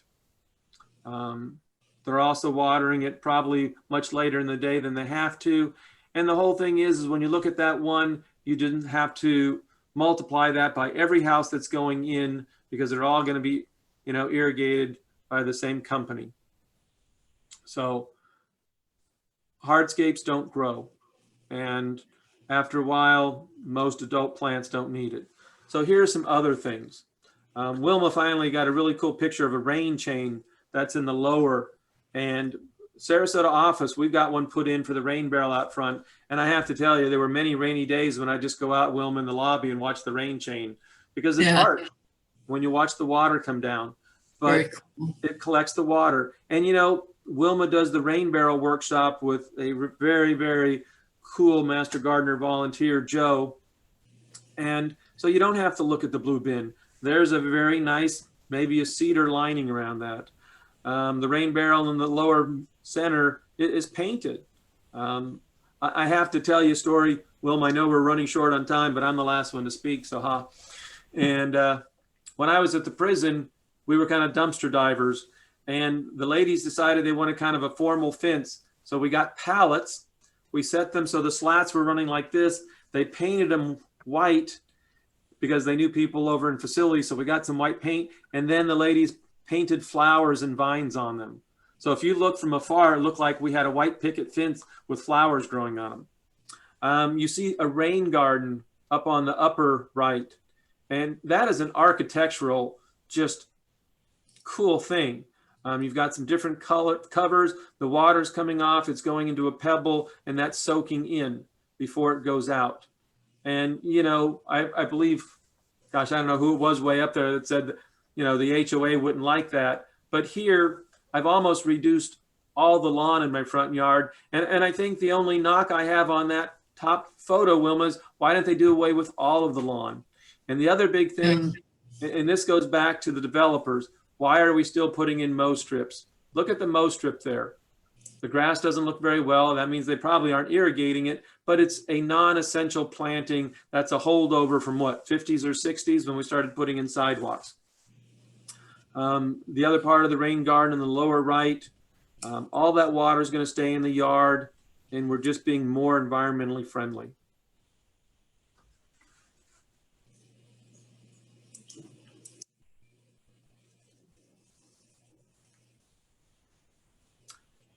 The last principle.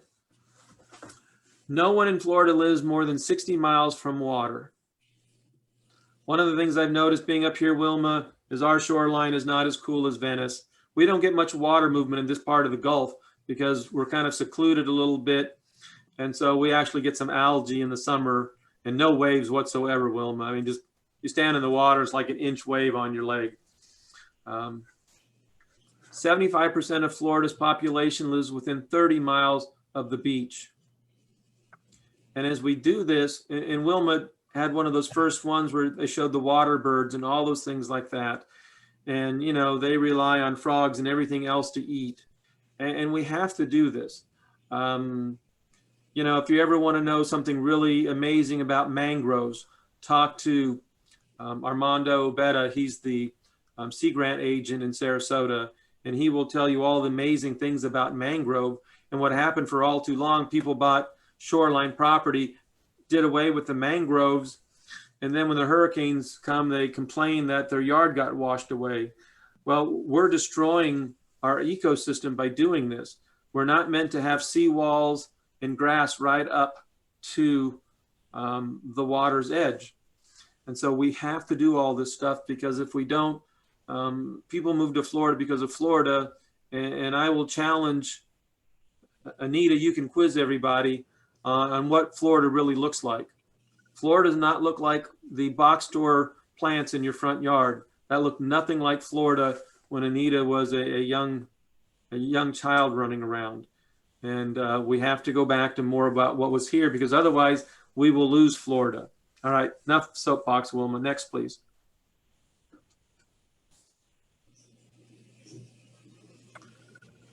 The seawall on, which I assume is a lake, that is a much better ideal of a seawall planting than having grass all the way up. They still have the grass, they still have that nice thing, but it doesn't just have to not mow the lawn and let it get tall. That was a planned part of the landscape. We have, it looks like daylilies, Wilma, and I don't know if it's, doesn't look like Salvia. Yeah, or lavender, or Yeah. so. And then maybe some sedum, which the brown blooming or something like that, which Yeah, drought tolerant. And so there we have. We don't have to worry about fertilizing. We don't have to worry about grass clippings going into the water, and that's being responsible. The pickerel weed, which in the bottom, some people say, well, gosh, it will just take off, but it's flowering. Those roots and all those stems are supporting habitat, for what's in the water, living against bigger things from that bird that's in the left, looking for a little frog or a little fish to nab. But that's all part of that. We have to establish those buffer zones. And whether we're on the coast or anything else like that, we can impact. We don't want to be the generations that made Florida go bad. Next, please.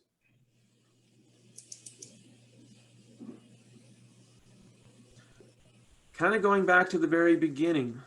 When you look at this, do you kind of go, I looked at this and I did this, I kind of breathed. It's like, wow, that's peaceful looking. Most of us can't swim in our HOA retention and detention ponds anyway. Most of us don't fish anymore. We can't fish in them. And to me, this is natural, serene, certainly buffer. I'm not putting any chemicals out of here. And so we look at those things. The top bullet point is looking at invasive exotics. Wilma, you got to change that. It's no longer invasive exotics, remember? I knew last night I looked at this. I said, there's something I'm supposed to change, and I could not remember what it was. But, the problem with invasive non-natives is they take over ecosystems. And we've seen this all too often. The Melaleuca was brought in for a purpose, to dry up the Everglades. It did that in some. We look at things like the Brazilian pepper tree. That was brought in, the carrotwood, all the non-native invasives that we have. We started in the nursery industry. We put the Brazilian pepper in because, wow, we had red fruit for Christmas and it looked holiday-ish. And now there's more Brazilian peppers in Florida than people, Wilma? Probably. Probably. Each of you can adopt 50 Brazilian pepper trees. And so with that, if we lose our native, then it can't heal itself. Okay, the invasive exotics are just called invasive non-natives because exotics are a lot of plants that are good plants too. So the Journal of Extension came out with a whole list of terms that they prefer people to use so that everybody's on the same page. All right, zero maintenance zones. This is another alternative when we talked about a no-mow zone for that retention or detention pond. And here we have a whole ecosystem. And though, yes, it's mowed up to the back, but we have everything growing in the front. If you've ever had the chance to golf at an Audubon-approved golf course, the waterways and everything are just amazing because they've reduced the chemicals. We always hear from the homeowners here that, well, I can't see the water anymore. Remember, Earth was here first before you came along, and we're just borrowing it. So we can't alter to the point to where it doesn't function anymore just because of what our appearance or what we perceive to be right. I mean, that goes back to our original talk that what is Florida friendly, and it can be many different things, and nobody's one interpretation is the only way to do it. If you can come in and say, well, gosh, by doing this, we are spending $5,000 less on chemicals to put in the water, then wouldn't that be a big thing? Oh my goodness, I see birds kind of diving down. The hawk comes by and fishes every night. Well, that's because the chemicals aren't there. And the reason that's happening is because you have this planting around. And I, for one, Wilma, do you agree? This is very attractive to me. Yeah, I like it. So remember, your opinion is your opinion. You can't force other people into it. And I don't know, Jeannie, if Sarasota has any Audubon approved courses. Yeah, they have one. Let's see some other ones. Jeannie, they actually do have a welcoming book, at least in Sarasota, that goes out. We've had a couple times to put some things in there. I mean, one of the things that's in the Sarasota is know the difference between turtles and gopher tortoises, and stop throwing gopher tortoises in the ponds because they can't swim. Let's see other things. Fatma had to go because it was very late over in Beirut. It was probably after midnight over there. Wait. Okay. So Marilyn wants us to send out a PDF. All right. So last thing, if you ever wondered what the dots in the upper right-hand corner were for blue and red, that was just Wilma and I, because we're getting old and we don't remember what we're supposed to talk about. So Wilma talks about the blue dots and I talked about the orange dots. This is one of those ones here. These are available. Just kind of a plug for extension. If you ever really have not known what extension does, extension sits in their office and waits for residents of the county to contact them to help them. And everything from budgeting to planting your yard to being environmentally friendly to all those things to 4-H, we do it all. And the only thing that we ask from today, and being a former professor, I will give you homework. Most of you probably won't do it, but hopefully some of you will, is spread the word. Wilma down in Sarasota is a wonderful resource, along with all the other agents and specialties and educators that we have there. I got to give a plug out to Dr. Catherine Clements. She's great as our natural resources and ecology educator. And we are free. The information from us is science-based, and we will never charge you. And so come to us first. I remember, Wilma, one of the cute calls I got was somebody called and wanted to know if I could recommend somebody to come out and evaluate their yard. And I said, well, first of all, we don't recommend, because that would be endorsing a business. And I said, I can come out for free. And I said, well, you don't have any company that will come out? And I said, well, I have 40 something years, 4 college degrees in horticulture. I will come out to your yard for free. Finally, I got them to accept me to come out versus paying somebody else to come out and cost. So extension is free, use us. And other than that, I will say, besides all the cool chats that we got and all of you for sharing, I want to thank you for coming today. I want to thank Wilma for putting up with me. And truth be known, she's always picked on me more than I picked on her. But I still adore the lady and will do anything for her. So I even mowed her yard when she was not able to. How's that for a boss, Wilma? And I adore you too. This year I had to pay somebody to do my lawn when I couldn't do it. So I'm almost getting ready where I can do it again. Anyhow, I did want to, there's a couple of questions. Somebody back up here sent me a private message, and I was going to have you answer it while I go to a couple of links to show people.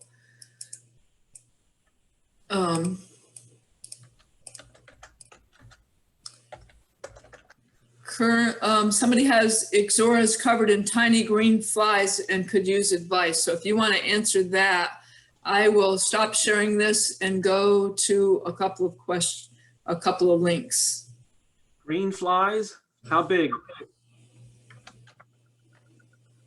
Do you have a photo? Photo's worth 1,000 words. Sounds like it could be winged aphids, but I'm not sure. Yeah. I have put Wilma's email in there. I didn't even ask you, Wilma. I put Wilma's email in the chat, and I even put mine in there, and I even gave it a correct one. So tiny aphids. Jill, one of the things with the aphids is kind of expect some of everything likes aphids. Aphids are just like the juju beads of the movie theater. And so just kind of be there. A little bit of stiff water will kind of knock them off. They have piercing, sucking mouth parts, so they actually drill into the plant. So if you just hit them with water, you'll break their mouth parts and they can't feed. That's what I would start off with, and some squishing. Get green fingers. Okay, I just wanted to show a couple of these links real quick. I sent this link out, a page of links out to everybody, and this is some of the ones that were on it. This book that's available, the Florida Friendly Landscaping Guide to Plant Selection and Landscape Design, has a lot of really, really good information in it. But in order to be able to use it correctly, you want to go to page 31. That's the key. But then the really cool part is it has all the information. It starts with bigger trees, and it tells you how high and wide it grows. The N means this particular one grows in North Florida. If it has all three, it's North, Central, and South Florida. It tells how much water it needs. This one happens to need a little bit more than some of them. It tells the pH that it needs, how high and wide it grows. If it attracts birds, some of them attract butterflies. This one attracts butterflies and songbirds. Some attract hummingbirds. Whether it needs full sun, the blue box will be around what it needs the most. So this one is full sun. So the whole book is just really a good resource of knowledge. And they're actually working on doing an updated version. And they're going to have a few more plants. There's actually a few plants in here that are considered invasive. So when they come out with a new one, hopefully next year, they've been saying that though for a few years. Hey, Wilma, Yes. we just got notification yesterday that they really are planning for next year. And Oh, you got that list of pictures? Yeah. Yeah. that we need. Yeah. I think it may actually happen. I know, but they've been saying that for years. They asked for But pictures. they've not asked for new photos for a while. Yeah, they did once a long time ago, but yeah, well, I think they will get it out soon. Okay, and this is just the handbook that goes, if you want more information on any of the principles, there's some pictures in the back. I don't know which page, but way back that shows some of the, sorry, I know I'm going fast, but right here shows some of the beneficial insects that Pat was talking about. So that's really helpful. And then this is a checklist we were talking about. All this is available on the Sarasota County website. I don't know if you have a website with stuff like this on it. You'd probably want to get the links from the state office instead of going through our office. But anyway, so then the EDIS link, the electronic data information system, that's what EDIS stands for. They have a search engine in there and you can just search in, well, you could search FFL, which is Florida Friendly Landscaping, and then go. And it's going to give you all these like estimated water savings, all these different things. But you could search any type of plant, you could search insects, a lot of information that you can get. You can search design, and that's going to give you information on design. So a lot of good information there. And now I can't find my links because they're buried under there. That's EDIS. What's this one? Oh, this is a really cool website, the floridayards.org. When you go to this Florida Friendly Plant Database, and I think we're a few minutes over now and a few people had to leave, but go to Central Florida here. Well, if you're in another part of Florida, you would go to whatever part you're from. Say you're hunting for shrubs for a certain area, hit shrubs, and then go next. And you can do this for any kind of plants you might be looking for. Say I'm looking for only native, and natives that grow in part sun and part shade. So I would click that box. Obviously, we're trying to save water. So hopefully you're looking, if you have a wet area, you might be looking for moisture plants. But here in Sarasota County, we're very high sandy area, and salt water is not applicable to me. So I would put that and then find plants. And it comes up with all these different plants. And there's 4 pages. So that's a lot of different plants that you might be able to use, a good way to find plants quick. So that's at floridayards.org. And then there's another university search, which I don't think I actually had on, but that's just searchufl.edu. And you can put it in the search engine there. It has a lot of the same stuff as EDIS, but it also has some different things as well. So that is it in a nutshell. A lot of really good information, things that you can find from that list that I sent out. So thank you. Look at all these people that are still here, have nothing better to do than listen. A lot of them. On and on and on, Wilma. So thank you all for joining. Yeah, EDIS is a good place to find a lot of information, Marilyn. Thank you for saying that.